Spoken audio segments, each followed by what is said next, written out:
Vamos continuar louvando ao Senhor, salmodiando a Ele com o Salmo 119, do versículo 65 ao 72.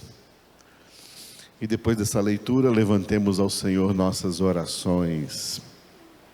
Todos juntos, Salmo 119, 65 a 72. Tens feito bem ao teu servo, Senhor, segundo a tua palavra.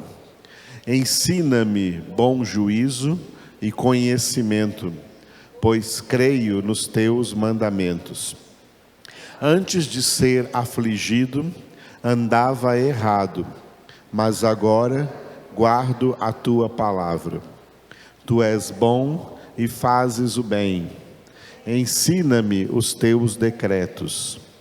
Os soberbos têm forjado mentiras contra mim. Não obstante, eu guardo de todo o coração os teus preceitos. Tornou-se-lhes o coração insensível, como se fosse de sebo. Mas eu me comprazo na tua lei. Foi-me bom ter eu passado pela aflição, para que aprendesse os teus decretos. Para mim, vale mais a lei que procede de tua boca, do que milhares de ouro ou de prata. Aleluia! Glória a Deus! Nós vamos encerrar hoje mais um parágrafo aqui no Salmo 119, e no versículo que encerra, que é o versículo 72, a palavra de Deus é chamada de, repita, lei. Aleluia. Quando a gente fala sobre a lei de Deus, é muito importante quebrar um paradigma que foi colocado aí durante décadas na mente das pessoas. O que é um paradigma? É uma ideia fixa na mente das pessoas. E na mente de muitos evangélicos tem uma ideia fixa, um paradigma errado que foi colocado. Que passou o tempo da lei, que nós agora estamos no tempo da graça. Cuidado, essa pregação parece muito simpática, mas ela é muito errada. Todo tempo é tempo da lei, e todo tempo é tempo da graça. Nunca deixou de existir lei, vigorando, valendo, e nunca deixou de existir graça, operando salvação. Então, quem fala assim, não estamos mais no tempo da lei, estamos no tempo da graça, quer dizer que no tempo da graça não tem lei? Quer dizer que no tempo da graça é uma anarquia, onde não tem lei é anarquia. Jesus, que veio inaugurar o assim chamado tempo da graça, ele disse, eu não vim cancelar a lei, eu não vim revogar a lei permanece. E antes de Jesus vir, também, naquilo que chamam de o tempo da lei, a graça estava em ação, e é pela graça que os eleitos da antiga aliança foram salvos, e não pela lei. As duas coisas sempre existiram em todos os dois tempos. O tempo do Antigo Testamento, da antiga aliança, e o tempo agora do Novo Testamento, o tempo da nova aliança. Nas duas alianças vigoram a lei e a graça. A graça opera salvação, mas a lei opera santificação, que faz parte da salvação. A salvação tem 3 níveis: a conversão, a santificação e a glorificação. Somos salvos pela graça. Por quê? Porque pelo cumprimento da lei, nós jamais conseguiríamos ser salvos. Portanto, a graça é quem opera a salvação. A lei vem para operar santificação, para corrigir nossos erros, para corrigir nossos maus costumes, para corrigir nossa má conduta, para nos ensinar a viver da maneira como Deus quer. Como Deus quer que nós vivamos? Sob a sua graça. Como Deus quer que nós vivamos sob a sua graça? A resposta a essa pergunta é: Deus quer que nós vivamos de acordo com a sua lei. O reino de Deus não é um reino anárquico. O reino de Deus não é um reino sem lei. O reino de Deus tem a sua lei, a lei de Deus, que é a palavra de Deus. Glória a Deus. Então não existe esse negócio que passou o tempo da lei, nós estamos agora no tempo da graça. Isso está errado. O que está certo é, passou a antiga aliança e nós estamos agora na nova aliança. Mas em ambas, nas duas alianças, vigoram a lei e a graça. No período da antiga aliança, antes de Jesus, vigorava a lei e a graça. E depois de Jesus, agora na nova aliança, continua vigorando a lei e a graça. Existem alguns aspectos da lei que são diferentes em relação às duas alianças, tá? Existiam determinadas leis que eram válidas para a antiga aliança e que não são válidas para a nova aliança. Por exemplo, a prática da pena de morte. Pena de morte era algo que estava legislado na antiga aliança, mas na nova aliança não está legislado. Depois da vinda do Senhor Jesus, nações que ainda praticam pena de morte vão prestar contas de cada uma dessas mortes diante de Deus. Porque na nova aliança, depois que Jesus veio, não há mais pena de morte. O único que tem direito de matar quem ele quiser é Deus, como fez com o casal Ananias e Safira em Atos capítulo 5. Abaixo de Deus ninguém tem autoridade de matar, e continua então valendo um dos 10 mandamentos: não matarás. Por isso, a humanidade há de prestar contas, autoridades e nações hão de prestar contas de todo o sangue humano que é derramado sobre a terra. Porque a ordem de Deus prevalece: não matarás. Só quem tem direito de tirar a vida é aquele que dá a vida.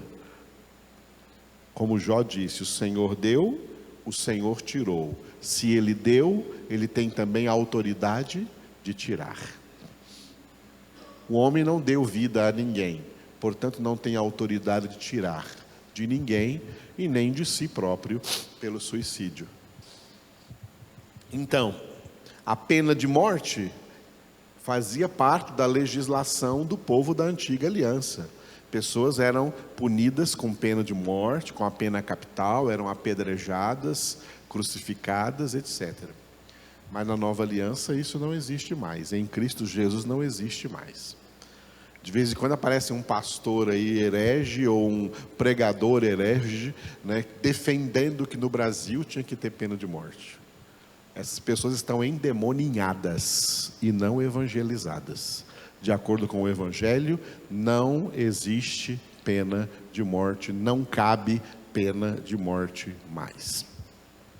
Outra coisa que tinha na lei do Antigo Testamento, na Antiga Aliança, e foi abolida completamente na Nova Aliança por Jesus, era vamos chamar assim, de um determinado direito de vingança. Direito de vingança. Na Antiga Aliança existia uma brecha para que as pessoas pudessem se vingar contra alguém que lhe fez algum mal. E foi daí que surgiu olho por olho, dente por dente, mão por mão, pé por pé, ferida por ferida, contusão por contusão. O olho por olho surgiu daí, dessa brecha que havia na lei da antiga aliança, tá?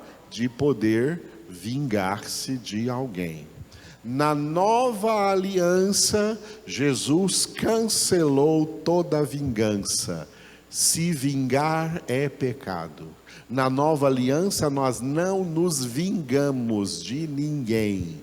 Na nova aliança, nós somos ordenados. Essa é a lei agora de Deus na nova aliança. Depois que Jesus veio, somos ordenados por Deus a perdoar e acrescentar isso em nossas orações. Pai, perdoa as nossas dívidas, assim como nós perdoamos os nossos devedores. E quando Jesus colocou em Mateus 6, do Sermão da Montanha, o Pai Nosso, essa foi a única cláusula do Pai Nosso que Jesus comentou logo abaixo. Porque se perdoardes aos homens as suas ofensas, também vosso Pai Celeste vos perdoará. Mas se não perdoardes aos homens as suas ofensas, tampouco vosso Pai Celeste vos perdoará. E para esclarecer isso melhor, quando chegou em Mateus capítulo 18, né, diante de uma pergunta que o apóstolo Pedro fez: Senhor, quantas vezes eu devo perdoar o meu irmão quando ele pecar contra mim? Até 7 vezes? Jesus disse: não, até 7 vezes não, até 70 vezes 7. Ou seja, ele quis dizer perdoar sempre. E aí ele contou aquela história do homem que foi perdoado de uma grande dívida, porque ele chegou e clamou ao diante do seu devedor: por favor, me perdoa, e a dívida dele foi perdoada. E depois que a dívida dele foi perdoada, se aproximou dele alguém que devia para ele só um pouquinho. Não era muito, era um pouquinho. Não tinha nem comparação com a dívida que ele tinha. Ele falou: não vou te perdoar, você tem que pagar até o último centavo, não vou te perdoar. Ele não perdoou. Aquele que havia perdoado ele mandou chamá-lo: vem cá, fiquei sabendo que você não perdoou fulano pelo que ele te devia, depois que eu te perdoei de tudo pelo que você me devia. Aí o Senhor mandou entregar esse homem aos algozes e castigá-lo. E Jesus terminou essa parábola dizendo assim, Mateus 18, você vai ver isso: é assim que o vosso Pai Celeste tratará todo aquele que não perdoar o seu semelhante de todo o seu coração. Na nova aliança, em Cristo Jesus, não há nenhum lugar mais para vingança, só há lugar para o perdão. É graças a esse perdão de Deus que nós temos salvação.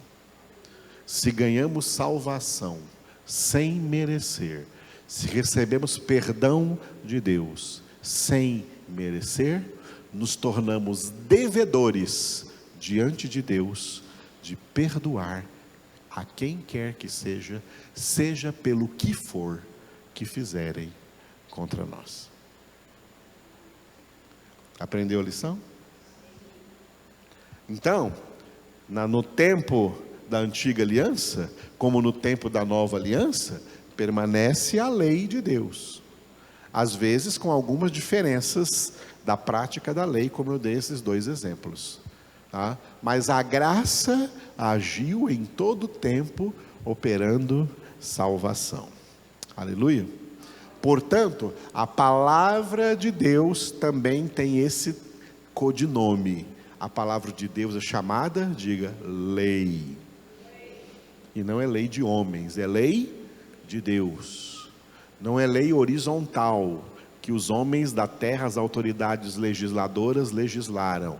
é lei vertical, que veio de cima, a lei que veio do alto, a lei do céu.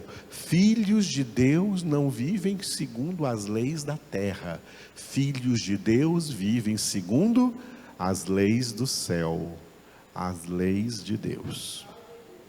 Amém? Muito bem, glória a Deus, né? Hoje nós vamos encerrar esse parágrafo aí, né, do Salmo 119, que vai do versículo 65 até o versículo 72. Esses parágrafos, eles acontecem porque este Salmo 119 é um salmo alfabético. Esse salmo aqui, ele era usado, sabe para quê? Para ensinar as crianças. Olha só, tem adulto aqui que acha difícil o Salmo 119, é grande demais. Essa semana fizemos uma live com o Salmo 119. Mas o Salmo 119 era usado em Israel para ensinar às crianças o alfabeto, para as crianças memorizarem o alfabeto. Porque nas letras hebraicas, a cada 8 versículos, a primeira palavra do versículo começa com uma letra do alfabeto hebraico. E como são 22 letras, então 22 vezes 8, 176. Por isso que deu 176 versículos. Esse parágrafo que nós vamos terminar hoje aqui, do 65 ao 72, em hebraico, em português não dá para ver isso, em hebraico, todas as palavras, as primeiras palavras aqui deste parágrafo, começam com uma letra hebraica chamada letra tet. Essa letra tet equivale em português à nossa letra T, tá, teti, totu. Tá? Em hebraico, no alfabeto hebraico, tem 2 letras T. A letra tet, que é essa que nós estamos terminando, e a letra tav, que será a última, dos últimos 8 versículos. Tem 2 letras T em hebraico. Então, encerrou aqui, tá? Hoje, do Salmo 65, do versículo 65 ao versículo 72, cada primeira palavra desses versículos em hebraico começa com a letra tet.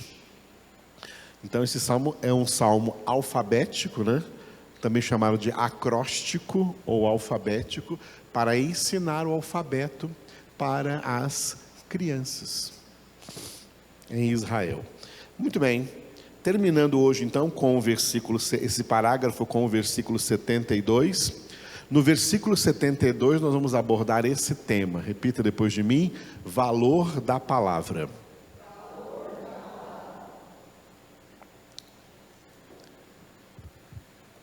Quanto você valoriza a palavra de Deus na sua vida? Hoje é para você pensar nisso. Hoje é para cada um de nós pensarmos nisso.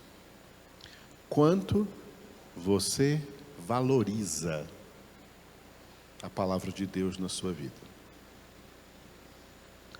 Porque a maioria esmagadora dos seres humanos na terra não valorizam em nada. Valorizam a palavra de Deus como menos que nada, abaixo de nada. Para eles, se não tivesse palavra de Deus, seria excelente, ótimo. A palavra de Deus para eles os atrapalha. A palavra de Deus para eles é uma pedra de tropeço. Eles não gostam da palavra. Só que isso também acontece com muita gente que diz que é de Deus, com muita gente que diz que é parte do povo de Deus. E isso nas 2 alianças, como aconteceu na antiga aliança, também acontece na nova. Na antiga aliança, Deus usou o profeta Jeremias. O profeta Jeremias 6:10, para dizer: olha, o meu povo não gosta da minha palavra. A minha palavra, para eles, é como coisa vergonhosa. Eles não gostam dela. Não dão valor à palavra de Deus.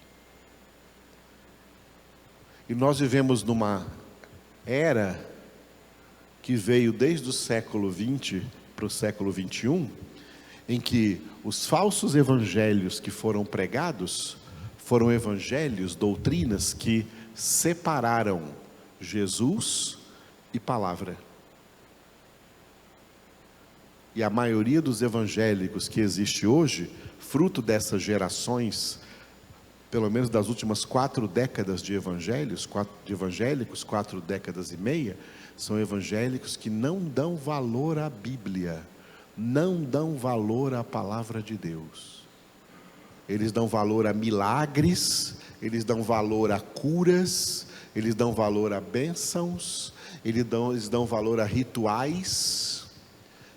Eles têm uma fé mística, uma fé baseada em misticismo, e não uma fé baseada na palavra. São evangélicos sem evangelho, são crentes sem palavra.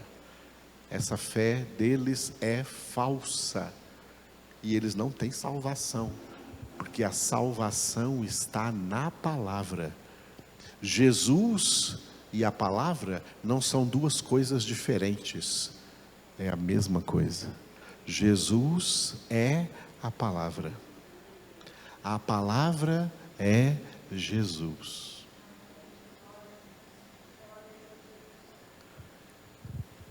As igrejas hoje que caíram na heresia de criar cultos nominalmente diferentes uns dos outros.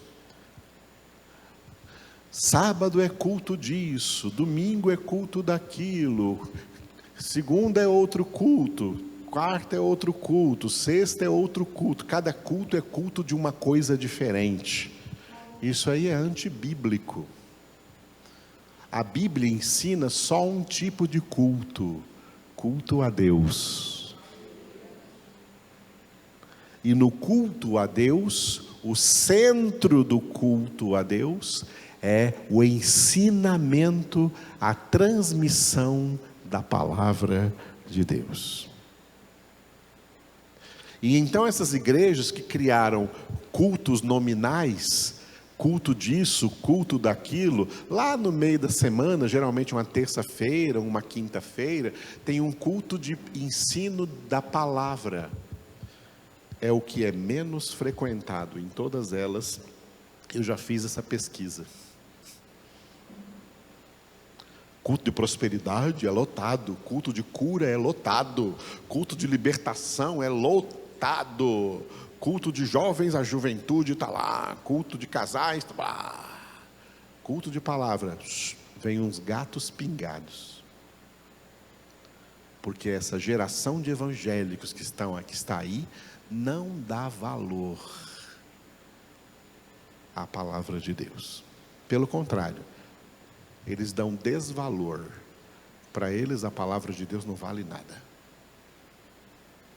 E eu já vi e já ouvi muitos deles dizendo: eu não quero igreja de palavra, não, eu quero igreja de milagres. Aí sabe o que Deus faz com essas pessoas? Ele faz o que Ele falou através de Paulo em 2 Tessalonicenses capítulo 2. Eles não querem palavra, eles querem milagres. Então dá milagres para eles. Deus lhes manda a operação do erro, para darem crédito à mentira, já que não deram crédito à verdade que poderia salvá-los.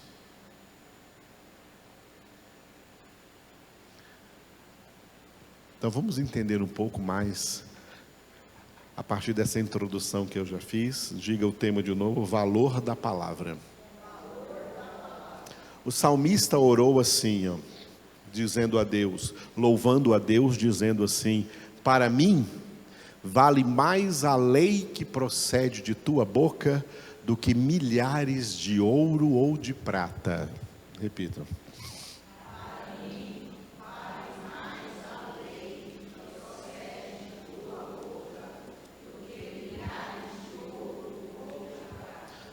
Esse versículo não precisa traduzir do hebraico para o português, porque ele está literal, tá? Literal. Mas, como de costume, vamos ver como é que ele foi escrito em hebraico, né? Em hebraico, aquela primeira letrinha ali, daquele canto ali, lá de cima, é o tet. Todos esses versículos, 65 ao 72, começou com aquela letrinha lá, que parece um coração, um tet. Aquela letra tet, que em português é uma letra, representa o T, tem o mesmo som de T, e ali a gente lê assim: Tovili Torati Rapirra, Mealfei Zahav Varasef. Então, palavrinha por palavrinha, com letras portuguesas, diga: Tovili. Tovili significa é bom para mim, tá? Bom para mim, bom para mim. As outras duas palavrinhas unidas por um hífen, diga: Torat pirra. Torat vem de Torá, que é lei. Torat é a lei da, pirra é tua boca. Boa para mim é a lei da tua boca, né? A lei da tua boca é boa para mim. Agora diga, na segunda linha, mealfei. Então, a lei da tua boca é boa para mim, mais do que milhares em. Mais do que milhares em. Tudo isso está reunido numa palavra aí, mealfei. Mais do que milhares em. Última palavrinha da segunda linha, diga zahav. Zahav é a palavra ouro em hebraico, tá? Ouro. E a última palavrinha, diga varasef. O vá é e o rasef é a palavra prata. Prata em hebraico, tá bom? Então, bom para mim é a tua lei mais do que milhares em ouro e prata. Então, em português, a tradução está boa. Para mim, vale mais a lei que procede de tua boca do que milhares de ouro ou de prata. Repita.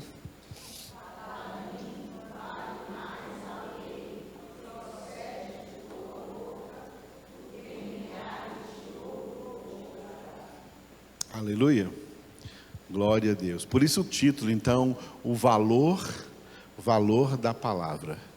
Esse salmista, com certeza, ele está demonstrando através do que ele declara, que o perfil pessoal dele é o perfil de alguém que faz parte do grupo dos poucos escolhidos, dos verdadeiros eleitos de Deus. Porque só os eleitos de Deus dão à palavra o valor que ela realmente tem. A palavra tem um valor imensurável, que quem não é eleito não enxerga esse valor de forma alguma. Pelo contrário, eles repelem a palavra, eles rejeitam a palavra, eles menosprezam a palavra, eles difamam a palavra, eles humilham a palavra. Foi por isso que Jesus, que é o Verbo de Deus, que é a palavra de Deus viva e eficaz, que veio a esse mundo em carne e sangue, em forma humana, se tornou na história da humanidade, como estava profetizado em Isaías 53, o mais rejeitado entre os homens. O mais rejeitado entre os homens. Jesus, como homem na terra, foi o mais rejeitado de todos os homens, o mais humilhado de todos os homens e o mais castigado de todos os homens, e dentre todos os homens o que mais sofreu. Por isso que Isaías 53 também diz que ele é homem de dores experimentado no sofrimento. Essa terra aqui, a humanidade aqui nessa terra, nunca amou Jesus. E não ama Jesus. As religiões ditas cristãs não amam Jesus. Eles travestem um novo Jesus, um Jesus de acordo com as suas conveniências. Então tem um Jesus católico, de acordo com o catolicismo, tem um Jesus espírita, de acordo com o espiritismo. Cada religião cria o seu próprio Jesus, e infelizmente isso também acontece no sistema denominacional protestante. Cada um cria um Jesus que lhe seja aceitável, porque o verdadeiro Jesus eles não aceitam. O verdadeiro Jesus é rejeitado. Cada um cria o seu próprio Jesus, para dizer que é cristão, para dizer que é de Jesus, para dizer que vai para o céu. Está errado.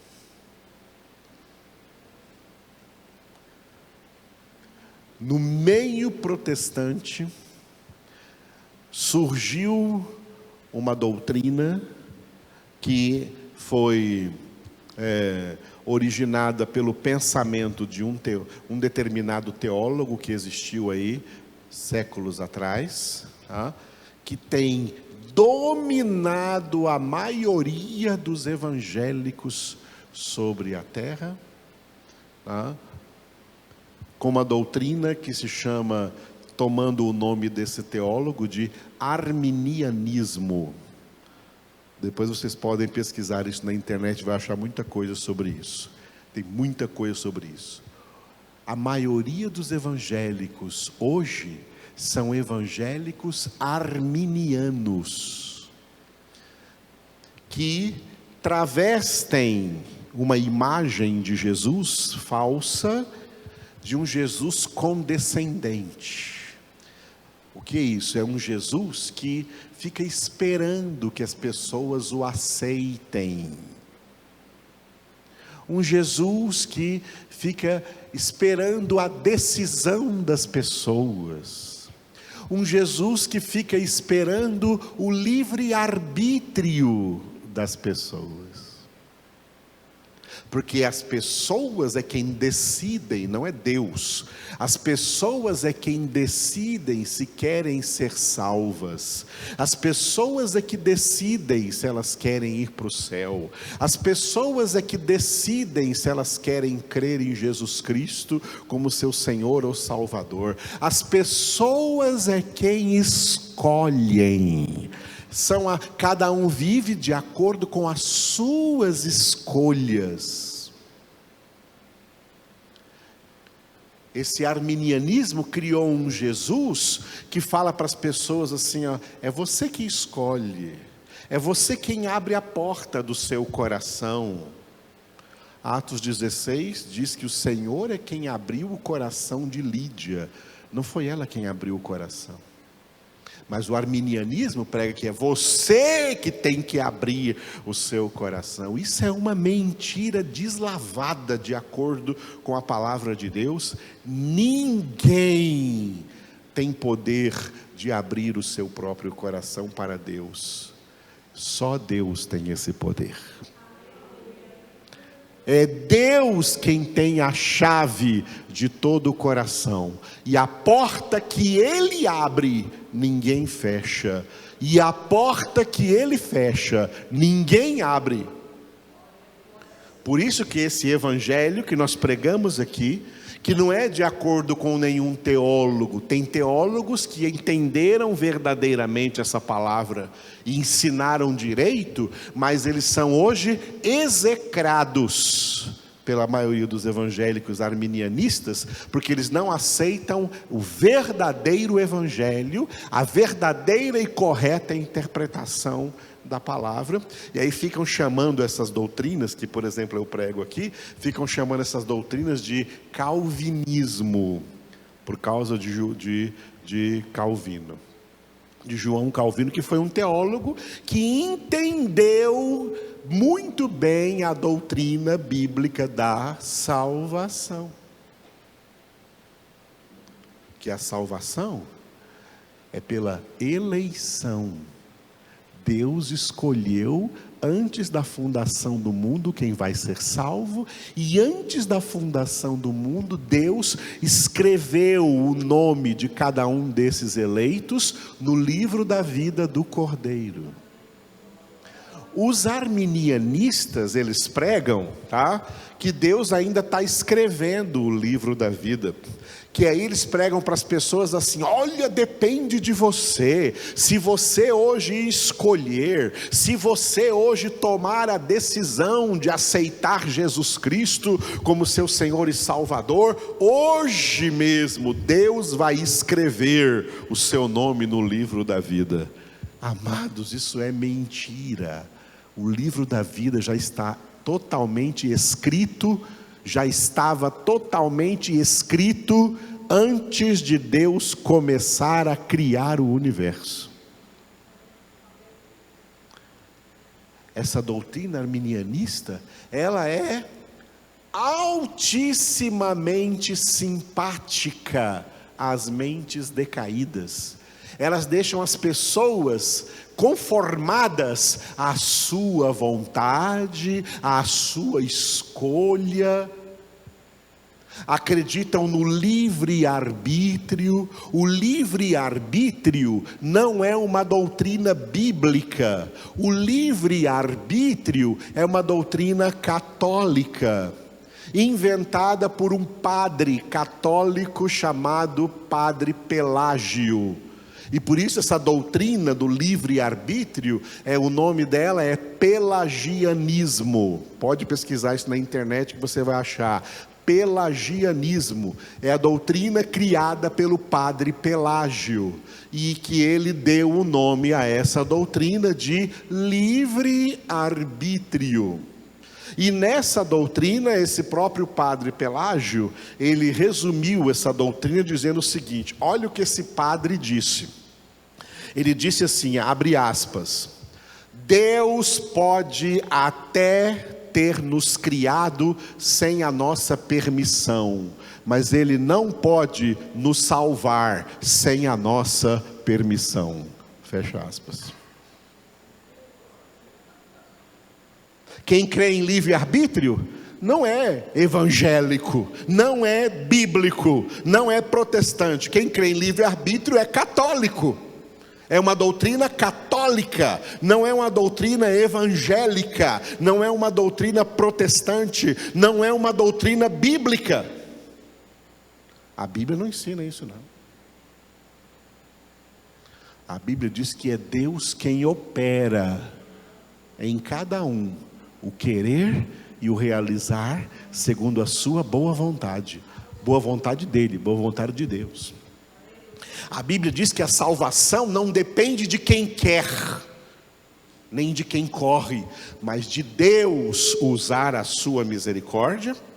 E aí está escrito que Deus tem misericórdia de quem Ele quiser, e Deus endurece a quem Ele quiser.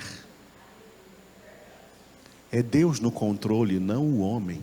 A Bíblia, o Evangelho, a palavra de Deus, é Deus no controle e não o homem. O arminianismo é o homem no controle.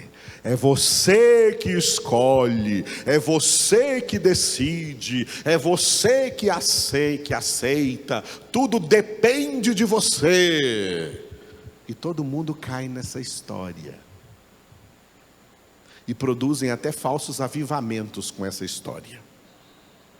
Com essa história, alargaram a porta que era estreita e alargaram o caminho que era apertado. Mas a verdadeira porta continua sendo estreita. Só passa aqueles que Deus escolheu. O verdadeiro caminho continua sendo apertado e só persevera nele até o fim aqueles que Deus escolheu. Podem espernear, porque nada vai ser diferente disso nunca. Porque essa é a verdade que se chama Palavra de Deus, que se chama Jesus, que disse: eu sou o caminho e a verdade e a vida, e ninguém vem ao Pai senão por mim. Alguém colocou um pregador antigo aí, um teólogo antigo aí no Facebook, com uma frase resumindo, né, essa verdade, né? A verdade que os salvos serão aqueles que Deus mesmo escolheu, ponto. Não é? Aí eu curti a mensagem lá no Facebook e respondi, comentei, fiz um comentário não meu, só peguei o Efésios 1:4, que Deus escolheu aqueles que Deus escolheu em Cristo antes da fundação do mundo, para serem santos e irrepreensíveis diante dele em amor. Ponto. Só fechei aspas, coloquei até entre aspas porque era a palavra de Deus. Aí, mas até hoje está vindo um monte de comentários tentando me rebater. Edivaldo, eu não posso acreditar nisso. Então, se é assim, é melhor não pregar nada para ninguém. Eu acredito que é o homem que decide. Um monte de gente falando isso. E eu não respondi mais nada, porque eu não tenho o que responder. A palavra de Deus disse tudo. Eu não falei nada. Eu não coloquei nenhuma ideia minha, eu coloquei Bíblia. Então deixa eles debater lá com seus dentes, que não adianta nada. O debate deles não vai mudar a verdade. O debate de quem não aceita não muda a verdade. O debate contra a verdade não muda a verdade. A verdade continua sendo a verdade e continua sendo a palavra que o meu netinho aprendeu essa semana. A verdade absoluta. Meu netinho está falando absoluta. Vovô, é absoluta. A verdade absoluta. A verdade é imutável. Não adianta querer fazer sombra à verdade, porque ela é luz. A palavra de Deus é luz. Salmo 119, versículo 105. Lâmpada para os meus pés é a tua palavra, luz para o meu caminho. Aleluia. E aí eles vêm com um monte de argumentos.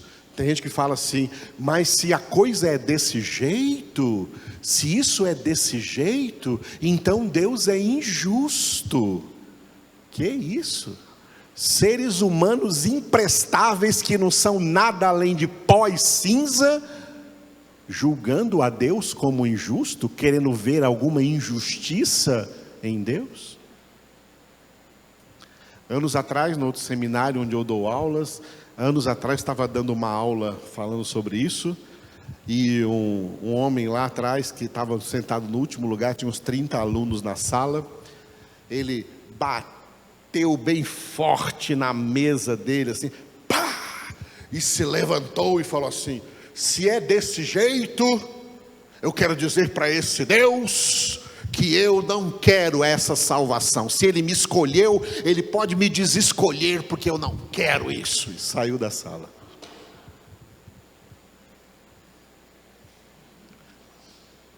Bom, a favor desse homem, eu tenho a dizer que um dia eu encontrei ele no meio da rua, ali no centro da cidade. Ele falou: pastor Edivaldo, eu quero pedir perdão ao senhor por aquilo que eu fiz na sala de aula, porque eu não entendia nada naquela época, mas agora eu entendo. Olha como Deus faz as coisas. Deus é tremendo. Mas agora eu entendo, agora eu sei muito bem o que a palavra de Deus ensina. Amém, irmão, glória a Deus. Isso foi um caso, mas a maioria dos casos não é assim não. A maioria dos casos aí esbravejam, acham que Deus não tem o direito de escolher quem ele queria salvo, acha que Deus não tem o direito de predestinar para a eterna salvação os que ele escolheu. Amados, Deus tem todo o direito. As pessoas gostam de falar dos direitos humanos, esquecem dos direitos divinos. Os direitos divinos estão eternamente acima de qualquer direito humano. Diante de Deus, ser humano não tem direito a nada. Não ganhamos salvação por ter direito, ganhamos salvação por ter sido eleitos por Deus sem merecer a salvação, sem merecer a salvação. É por essa razão que a maioria dos crentes arminianistas não gostam da palavra de Deus. E é por isso que você vai nas igrejas deles e a palavra é mínima, pouca palavra. Enche de música, enche de louvor, enche de oportunidades, enche de danças, enche de programações, enche de testemunhos. Eu fui curado, eu estava com uma unha encravada e fui curado no último culto. Enche de um monte de coisas para dar pouquinho tempo para a palavra, porque eles não dão valor à palavra. E a palavra que eles aceitam é uma palavra interpretada à luz do arminianismo, à luz do livre-arbítrio, à luz da escolha das pessoas. Por isso tentam agradar as pessoas, para que as pessoas agradadas venham aceitar. Amados, esse evangelho que está por aí, na verdade, é um anti-evangelho. Não é o verdadeiro. Eu já perdi o sono e fome muitas vezes orando ao Senhor, perguntando a Ele: Senhor, o que o Senhor vai fazer com essas pessoas que acreditam nessa mentira? Que são muitas.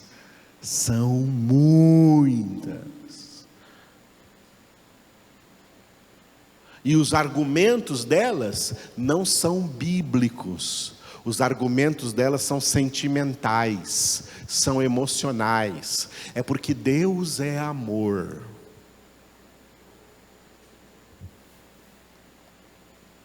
Usam o amor de Deus para justificar sua pregação errada, seu evangelho errado. É porque Deus é amor. Foi por isso que ensinaram a pregar o evangelho, até eu aprendi dessa forma. Ensinaram a pregar o evangelho para os pecadores, começando a anunciar para eles que Deus os ama. Isso é errado. Isso é errado.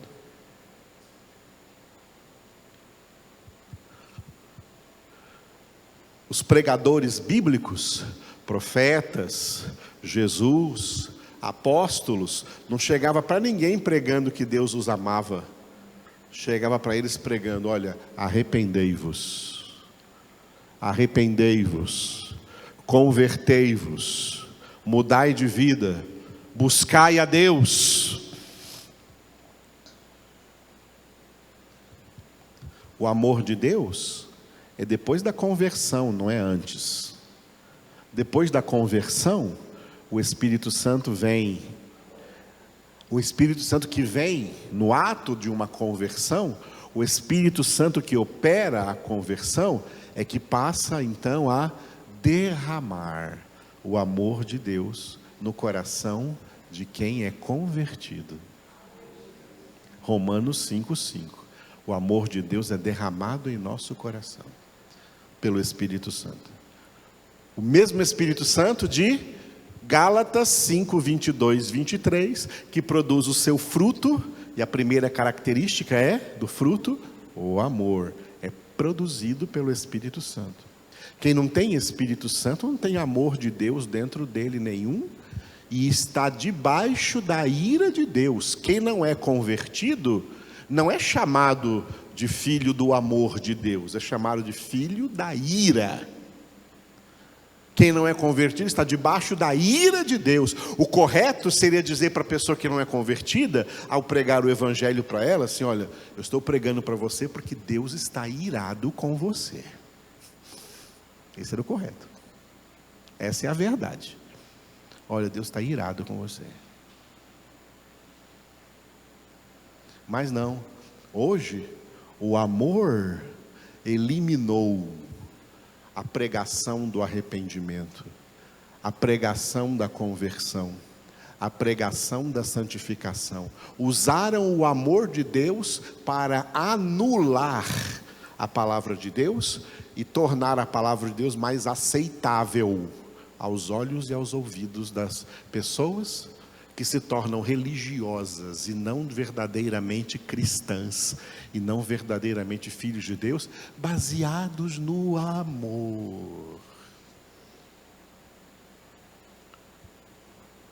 Todo mundo está aí escandalizado aí com o movimento de gays, lésbicas, etc. Mas nesse movimento de gays, lésbicas, etc., existe uma ala imensa de gays e lésbicas evangélicos, que tem até igrejas. Tem pastores, homens, 2 homens casados um com o outro, que são pastores de igrejas. A mesma coisa mulheres, tem mulheres aí lésbicas casadas umas com as outras, são pastoras de igreja, líderes de igreja hoje, evangélica. Igreja evangélica. Muito pior do que foi o catolicismo agora, com o Papa dizendo que os padres têm que abençoar os gays. Só dá uma benção, pode dar uma bênção para eles, que não seja casamento, mas pode abençoar, pode orar por eles. Na igreja católica, né? Pode rezar por eles. Mas protestante já fez pior. Tem igrejas chamadas por aí de igrejas evangélicas inclusivas, igrejas de gays e de lésbicas, e igrejas por aí que até parece normal, mas está cheio de gays e lésbicas lá no meio, mas que se sentem muito bem, porque são igrejas inclusivas, e que não prega contra o pecado deles, não mostra para eles que tem que se arrepender, não mostra para eles que está errado, e eles se sentem muito bem à vontade dentro dessas igrejas por aí, continuando sendo gays, homossexuais e lésbicas, tá? Continuando assim, porque essa é uma ala aí desse movimento LGBT aí, é uma ala de evangélicos. E sabe no que eles se baseiam? Eles se baseiam só numa coisa: Deus é amor. E como Deus é amor, então Deus aceita qualquer tipo de amor, qualquer tipo de amor, de romance e de relação é abençoada por Deus. Não é não, irmãos. É por isso que, de vez em quando eu prego aqui isso, o amor de Deus não salva. O amor de Deus deu a verdade. Esse é o significado do João 3,16. De tal modo Deus amou o mundo que lhe deu o seu Filho. Agora chega no João 3,36. Quem rejeita o Filho, quem é rebelde contra o Filho, quem rejeita a palavra, quem é rebelde contra a palavra, o que permanece sobre ele não é amor mais não. O que permanece sobre ele é a ira de Deus. O amor deu a verdade. O amor não salva. É a verdade que salva. Jesus não disse: conhecereis o amor e o amor vos libertará. Jesus disse: conhecereis a verdade e a verdade vos libertará. João 8,32.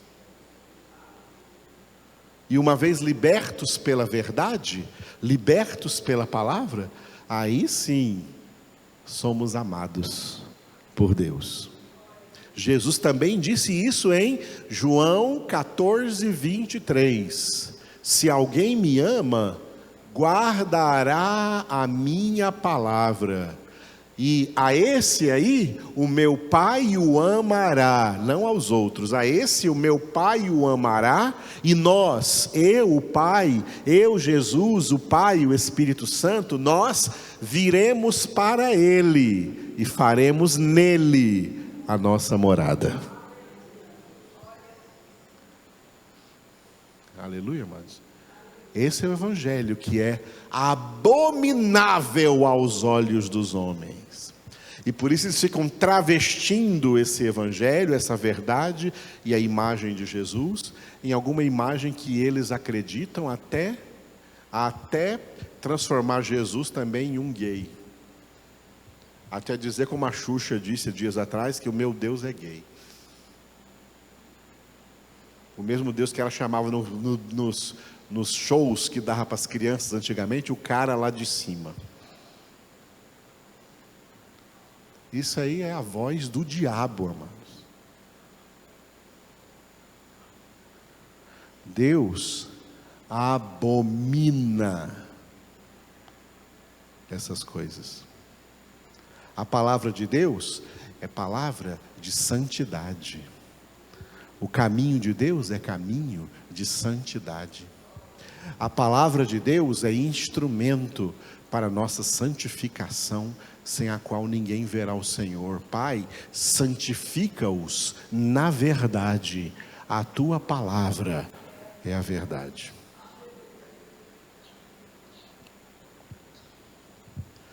Essa verdadeira palavra é desvalorizada.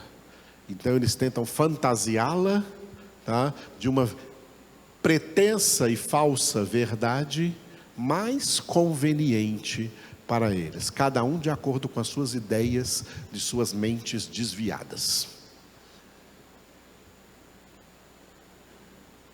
Mas aqueles que Deus escolheu antes da fundação do mundo, para serem santos e irrepreensíveis diante deles, Deus opera neles o querer a palavra e o praticar a palavra e o viver a palavra e dar à palavra o valor acima de qualquer riqueza deste universo. Aqui é citado ouro e prata, porque ouro e prata aqui representa toda a riqueza material desse universo, não chega aos pés do valor da palavra de Deus. Olha como os homens valorizam o ouro, por exemplo. Ontem eu vi uma reportagem de índios, tribos indígenas contaminados por mercúrio, porque os rios onde eles pescam os peixes estão todos contaminados pelo mercúrio que os homens têm usado para procurar o ouro nas terras indígenas, matando as pessoas por causa da sua ganância para tirar dali o ouro. Tira o ouro, tira lá no Alagoas a salgema, tira as riquezas da terra. Eu não sei se vocês prestaram atenção.